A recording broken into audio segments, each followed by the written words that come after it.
Start the open mic now. Sorry for the delay. First up, we're going to have Chris Reed.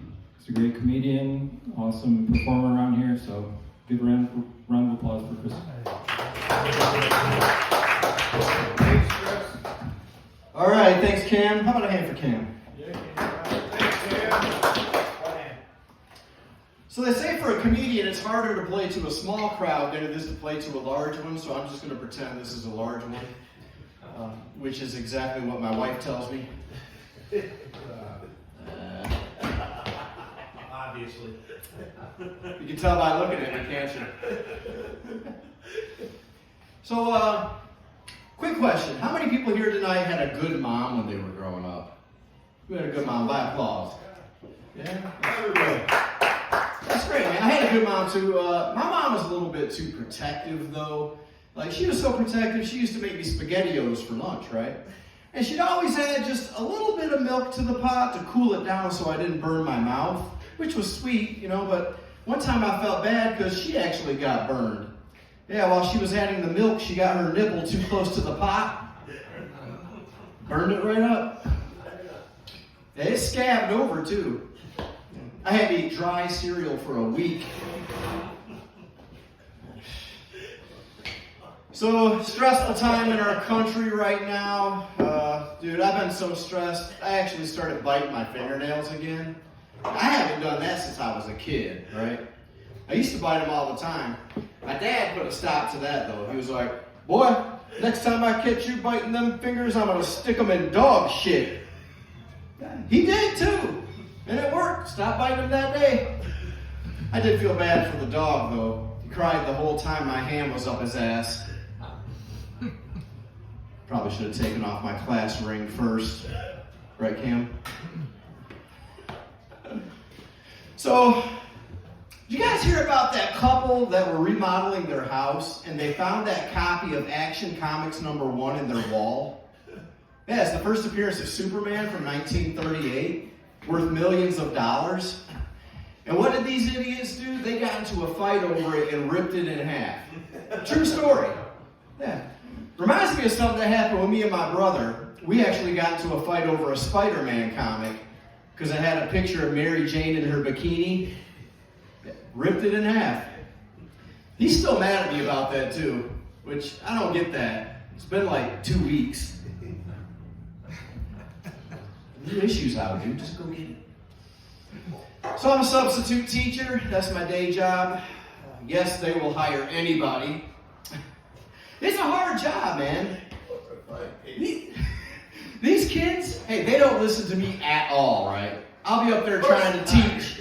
I'm up there trying to teach, and they're like, it's ridiculous, right? So I came up with a plan.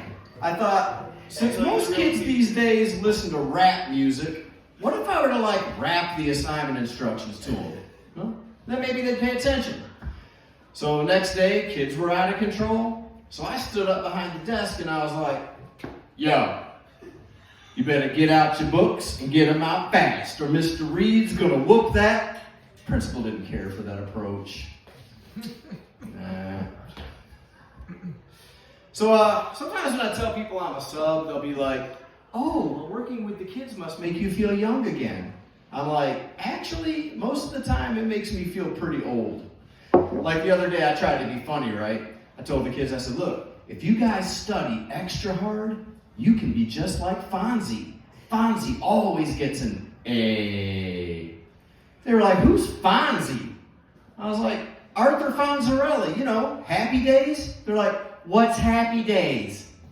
I said, those are the days that I don't have to come here. Little shits. I actually got fired from one school. Yeah, get this. I got fired over a field trip that I didn't even go on, right? It was all because of this little boy who had autism. I was trying to take attendance. He was like, Mr. Reed, can we go on a field trip? I was like, no, we can't. So during circle time, same little boy, Mr. Reed, can we go on a field trip? I said, no. Then I was teaching math. Mr. Reed, can we go on a field trip? I said, look, if you don't stop bugging me, I'm going to send my foot on a field trip up your Asperger's. Yeah, someone must have told on me because the next day my boss sent me on a field trip to the unemployment office. Shit, okay. Well, I've been married for about 7 years. That's a blast. Congratulations. Thanks. Marriage is a trip, man. Are you married? I was for 3 years. Okay, you know all about it then. Well, see if you've ever experienced this. See if we can relate. So last night I went in the bathroom to brush my teeth, and my wife was in there taking a shower, and all of a sudden I hear her shoot a snot rocket. Yeah, I was like, gross, what are you doing in there? She's like, well, I blow my nose in the shower to save on toilet tissue. And I couldn't really get mad about that, because that's the same reason I shit in there. It's fine. The hair trap catches all the corn. I actually have a couple kids of my own, and I try to be a good dad, right? I took my kids back to my old neighborhood to show them the places that are special to me. I showed them the playground where I had my first kiss, the parking lot where I learned how to ride a bike, the intersection where I got my first DUI, the motel where I got my first STD. It was a little awkward. Probably should have skipped the reenactments. That's all I got. You got to thank you. Yeah.